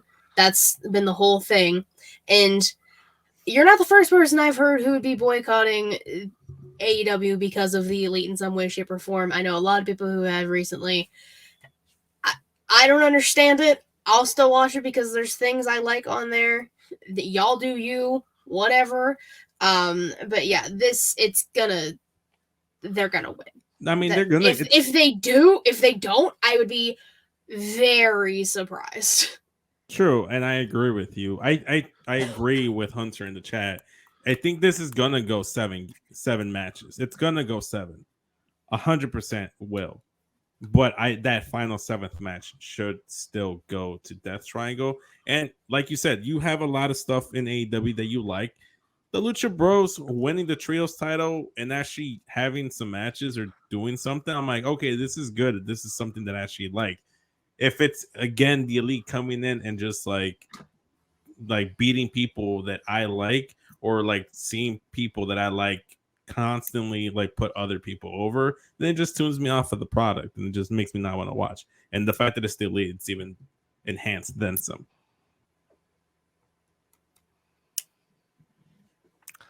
I'm going to swallow Wesley versus Stax because Stax went out there, did his thing against the North American champion, and B, Tony D'Angelo reminded Wesley just who the fuck he is and that he better keep his eye on the Don and not worry about the racist cop because he took his focus off him and he fucking paid for it. And we know that Wesley's not the smartest person. We've seen who he hangs out with and, you know, those things like that. And good for him. He's North American champ. And yeah, he can wrestle a nice match, but he's not the fucking Don of NXT. And you show the Don the respect he deserves. You don't turn your back on the Don for somebody else. And Wesley learned that. I will say the shot in Dijak's glasses of Tony D'Angelo appearing behind Wesley was pretty fucking cool. So I agree with you. I'm swallowing Wesley and Stax, but I'm also just specifically swallowing that specific camera shot because it was so good. I love that shit. I'm swallowing that Wesley got that win. And so yeah. Yeah, I mean, he beat the number 2 guy. Like, he should. You're North American champion. You shouldn't be losing to Tony's lackey. Yeah. I'm not going to be mad about that. Stax 2 times. No, his name is Stax. People. They were different people. Don't be disrespectful, Vince. Katie's gonna swallow. I'm going to swallow Odyssey Jones. Okay. Big mean man. I mean, Von Wagner was there. He doesn't fucking matter. But Odyssey Jones, big shout out. He was gone for a while because he injured his knee. I think he's had like 1 or 2 matches since returning, and he's phenomenal. Like, I get like Samoa Joe type vibes, like just a big man who's like quick kind of thing. So I'm all about it. I love Odyssey Jones. I would like to see him eventually in the NXT world title picture, hopefully. Maybe soon. Once Braun leaves and goes to the main roster, we can maybe see Odyssey slide into a spot. Perhaps. I'm with it. I'm cool with it. I like Odyssey Jones. It's crazy to think, like, when the breakout tournament started, Carmelo Hayes and Odyssey Jones were the finals, and Odyssey Jones was actually the favorite in a lot of people's eyes. And then Carmelo Hayes just took off and became the star in the males division in NXT. And then Odyssey Jones has kind of been like floundering or like towards the bottom of like the roster. Granted, his experience isn't as high as Carmelo Hayes, but I like him. He has a lot of potential. He was injured. Yeah. No, like even before the injury, because he was showing up on NXT Level Up instead of being on NXT. Oh. Yeah, so that's what I was referencing to. I think he should go to the North American title picture before he goes to the NXT title picture. But at some point, I do want to see him challenging for the NXT title because I really like that guy. He has a lot of potential.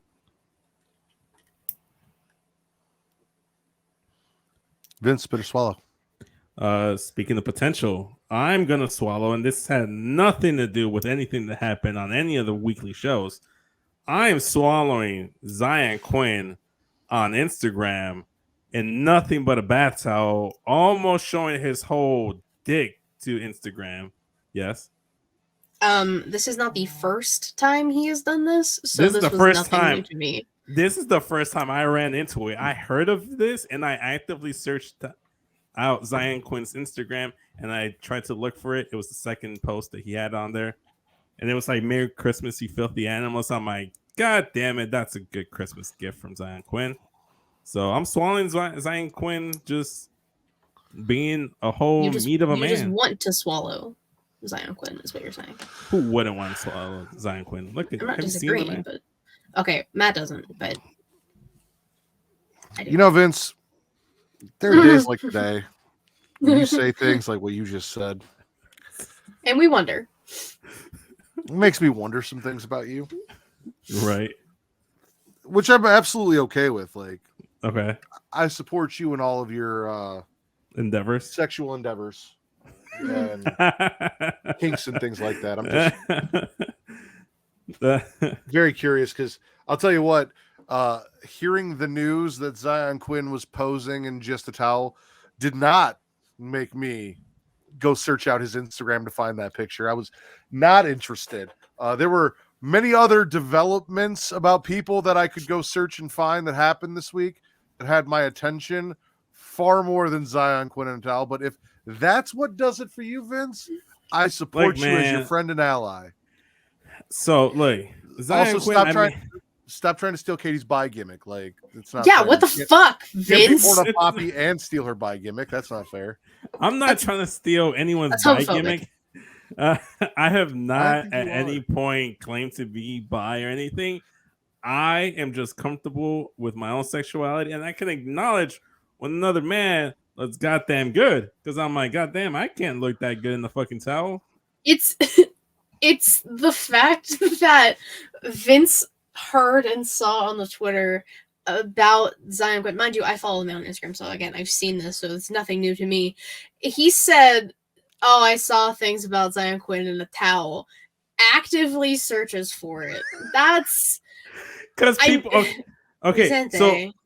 okay, help me out here because I'm trying to figure out the verbiage. What's it called? Like that crotch area where it looks like it's leading to like the man to the dude's the V. dick. The what? Are you talking about like the V on a guy? Yeah, the V. It's a fantastic thing. Isn't there like an actual term for it? I just know it. I don't think it matters. I think we all know what you're talking about. Anyway, continue as to, because this isn't the first man that you've actively wanted to see naked on this show, but please explain to me how you're not bi. Who's the other man? You? Fucking Hangman Adam Page. I don't want to see him naked. Quite a few. I want to see him in assless chaps. Which is Okay, different. Vince, if his chaps don't have an ass and you want to see his ass, it's his naked ass. He can have a G-string. He can have a G-string with it. You're still seeing cheek. It's still a naked ass, Vince. But his dick's not out for me to see. I'm pretty sure you've said you wanted to see his dick out too. Honestly, I wouldn't put fucking past him at this point. I have said I do want to see Hangman let it hang, or else what's the point of being called the Hangman? Mm-hmm. Listen, I've outed myself on a fucking show before. I understand. This might be taking it to a whole nother level. No, okay, so like this is just mostly for fun, just because I'm comfortable saying this shit. Listen, bro, it's okay. We support you. Man, We know you jerk off to fucking people that look like me in porn. Like we support you. That's hearsay. I heard it said. You are correct. That I heard it said. So anyway, you wanted to see Zion's V. So you guys actually talked about this last week, and I wasn't here to tell you guys fucking suck. That Max promo, MJF, was fucking stupid. The Pebble thing was fucking stupid. Like stupid. We did say it was dumb. We were saying No, that you did not. I Ricky listened to the episode. Stark. I Ricky said the Starks Pebble was part was good. funny. I said I didn't enjoy the Max the Max promo. I don't enjoy any MJF promos. Well, that's also not. MJF is a fantastic promo. Last week was a fucking miss. This week, the promo that he cut is the promo he needed last week because he got destroyed. Yeah, by because he Ricky had Starks to sit there for a week to come up with a rebuttal because he had none. All he could think of was dick kick. Oh no, the Pebble thing was fucking stupid. It really was. It's cheesy and corny and dumb and unfunny as fuck, in my opinion. Katie, Look, you enjoyed it, but like I'm sitting here and I'm like, what is wrong with you people? Like that was the dumbest shit. I was disappointed in Maxwell Jacob Friedman listening to that promo last week. I feel like now I have to go back and see at what point we talked about it because I vaguely remember dismissing anything that MJF said, but giving props to Ricky Starks. I was actually talking to Katie and saying, like, look, everyone knows that I'm not the biggest Ricky Starks guy. I don't really get too much hype for him, but that promo was really good for him. Oh, Hunter, you're cute. You're an idiot, but you're cute. This week, the promo that he cut is the promo he needed last week. Because he got roasted last week. I thought he was trash last week, and I thought Ricky Starks outshined the shit out of him. This week he came back, and it was like, okay, that's the Max I was looking for. But yeah, so I'm swallowing Max's backstage promo on Ricky Starks this week. I see Max on TV talking, and I skip it. I fast forward. He's the best part of AEW. No, he's not. Yes, he is. To you, he might be. To a few other people, he might be. To me, he's not. I don't know what. Like, I get Jericho. I get that whole thing. I get the. I don't understand. Like, Wardlow being fucking Wardlow and MJF, who is one of the best talkers in wrestling right now, hands down. Period. Not like that is not a personal opinion. That is a fucking fact.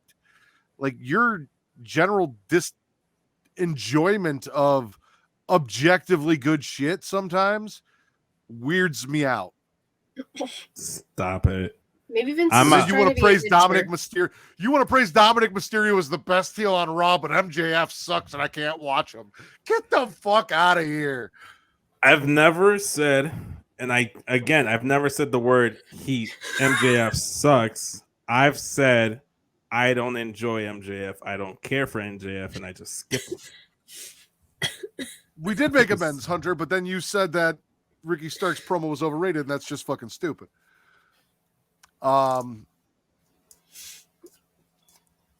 Katie, spit or swallow? This has been all over the damn place. I'm gonna I'm gonna spit. I'm gonna spit Jay Lethal and JEFFJARRETT being involved in the tag team, man. Nope. Anything in general. Fuck off, Jeff Jarrett, with your goddamn guitar and your old ass. Ain't nobody want to see it. Don't ever interrupt the Acclaimed. Now we'll never know what the next line of the rap was. Cliffhangers. We're never gonna know. I know. Sad face. But like, there are 800,000 other tag teams in AEW, and you choose Jay Lethal, who was good in the ring, whatever, but like, and Jeff Jarrett, who came together a month ago because they signed Jeff Jarrett and put him on TV. I'm with you, Katie. I need to have some words with Tony Khan, face to face. Man to man. I need to have some words. Your dick's bigger than Tony Khan's, so 1,000% it is. Like, I'm with you, Katie. That's actually my last thing I had was spitting Jeff Jarrett and Jay Lethal being involved in the tag team title picture with the Acclaimed. It's like they're like the least interesting tag team that you can put up against the Acclaimed in any kind of title picture. Like, you do not need to see Jeff Jarrett in 2022, almost 2023, wrestling, let alone wrestling for a championship. Jay Lethal, he's all right. I don't care enough about him. I don't know enough about him. He's a solid wrestler, but that's just about it. This whole faction he has with Sanjay Dutt is dumb. It's It's whack. It's lame. It's like one of the worst things in AEW, and now it's associated with the Acclaim. One of the best things in AEW, and then one of the reasons I tune in, and that's another reason I'm probably not going to tune in to AEW because the Acclaim are associated with that now. So until they move on to something else, I'm not going to enjoy most of the Acclaim stuff. I agree. I had Jeff Jarrett. The fact that Jeff Jarrett and Jericho were in back-to-back segments is my spit. I listen. Jericho's on the show. You guys can cheer Mario Andretti all the fuck you want. In his little fucking race car running around the ring, beating Jericho, getting a contract for the Indy 5000 or whatever the fuck he was doing. I don't care. Like, sure, I whatever. He beat Chris Jericho. Like it. Yeah, I guess it's a big deal. It didn't really do shit for me. I enjoy watching Jericho lose to a jobber and them chant jobber and all that, I guess, a little bit, kind of. But I don't give a fuck about anything Chris Jericho or Jeff Jarrett does on TV. And Jeff Jarrett is bringing down the Acclaimed. 100%. Jericho, the fact that the BCC and the JAS aren't even fucking done, that's still a thing, is pissing me off. Like, Did they say that there was going to come to an end? Yep. Yeah, like 500 times over the last fucking year, and it's not ending. Yep. Yeah. But with Andretti winning, more than likely wrote Jericho off TV for a while because he's going on tour. So I've also been hearing that. We keep hearing he's going on tour and he never goes. And he on never tour. does. He doesn't leave. he needs to. Yeah, maybe like- he should start hanging out with Riddle and pop on a couple Fozzy- fucking drug tests so we can get the fucking rid of him like we did Riddle. Oh, Tony's not gonna Fozzy get is rid of him. definitely touring though, because I'm pretty sure I saw their tour date for Pittsburgh. I'm not going. I was Like gonna say, I distinctly you're pretty sure remember. 'cause Savannah's probably got tickets so she can fucking blow Well, him they're probably not backstage. going to go to El Paso. Whoa. I heard that. Relax. She's the self-professed Jericho. Ooh. Mm. Oof. Not touching that one. Yeah, me either. He's gonna get filled with all the white supremacy. Anyway, Aye. so that was your last thing, huh, Vince? Gonna spit. Fuck, I just had it. I'm spitting the fact that for whatever reason, Jericho has appointed Sammy Guevara to be the mentor for Danny Garcia, and I'm just like, why the fuck did you stay with the Jaguars, bro? You could have been with the BCC. Like, you made terrible life choices in your life, and look at you, you're not even champion anymore. So I'm spitting Daniel Garcia's life choices, I guess. I agree. Yeah. I'll come up with some more if you guys still have a few. I have still. I've got three. I'm spitting Jungle Boy versus Brian Cage because Hook ran off Big Bill, and what the fuck? Yeah.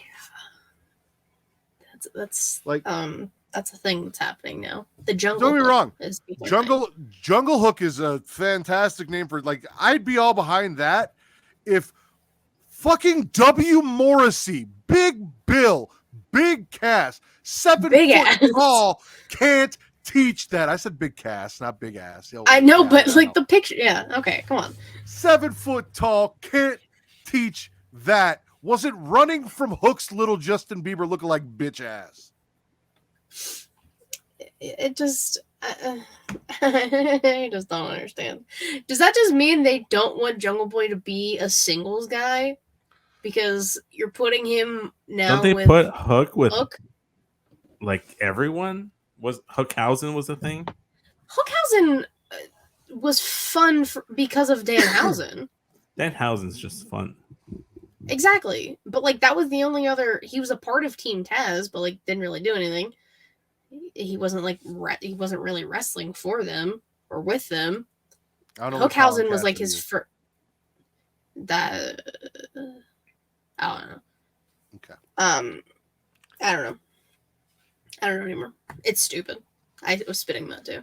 There's no reason that fucking Big Bill should be running from Hook. Period. Period. No one should be running from Hook, man. No one. Katie, spit or swallow. I'm swallowing House of Black. They won. They are doing, as of right now, they're doing things right. Yeah. With the presentation of House of Black. I know Malachi is the leader. In my mind and in my soul, Julia Hart is the leader because I love her. Boo me all the fuck you want. You have terrible opinions. Your opinion does not matter on this. This is more so for Matt because Matt was arguing with me yesterday. And I concur with Matt. I understand. I don't care. I understand, Matt. I understand. We are in agreement that Malachi is 1,000% the leader. But in my head and in my soul, Julia Hart is. Just for the witchy vibes alone, you know I like that.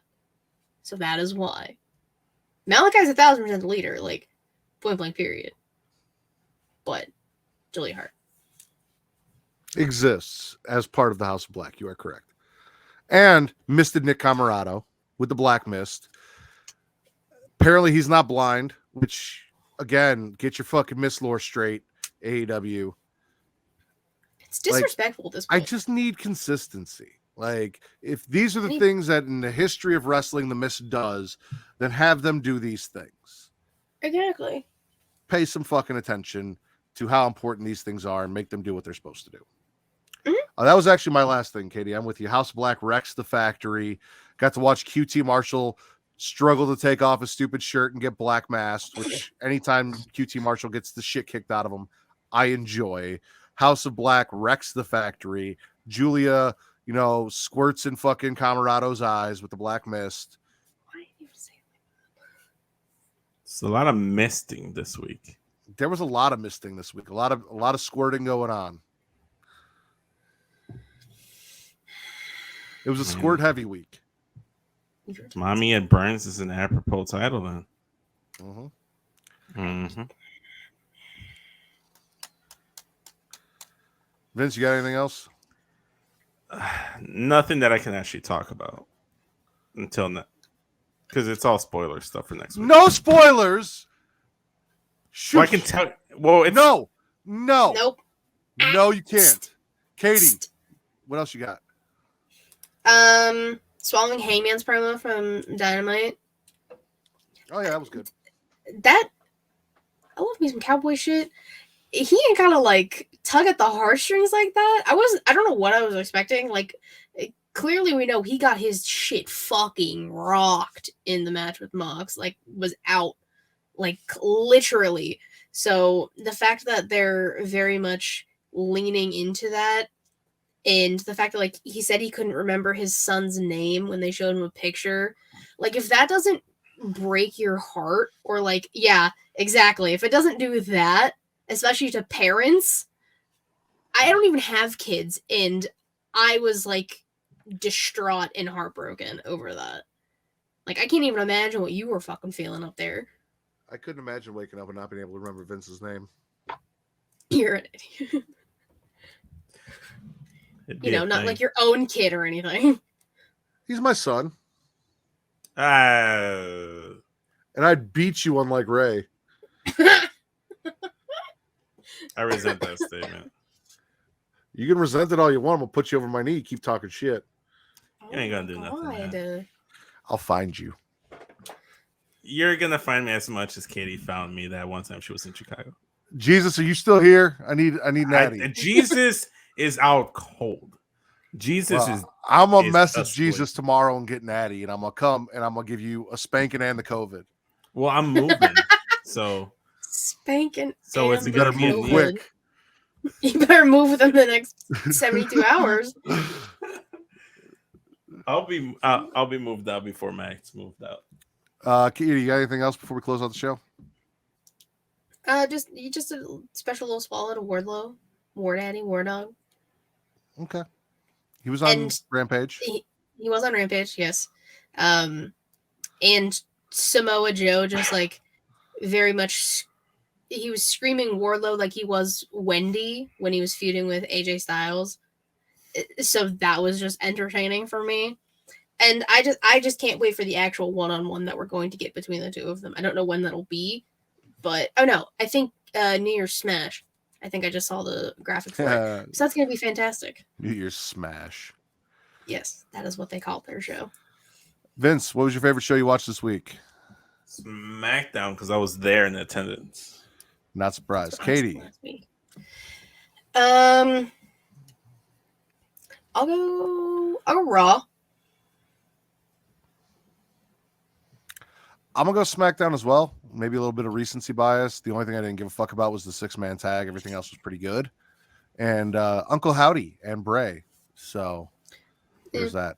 Do you have any? I missed that because I was still at work. Like I had to see everything on Twitter, so I didn't get to watch that part live. So you should go back and watch it if you had have the episode recorded or anything.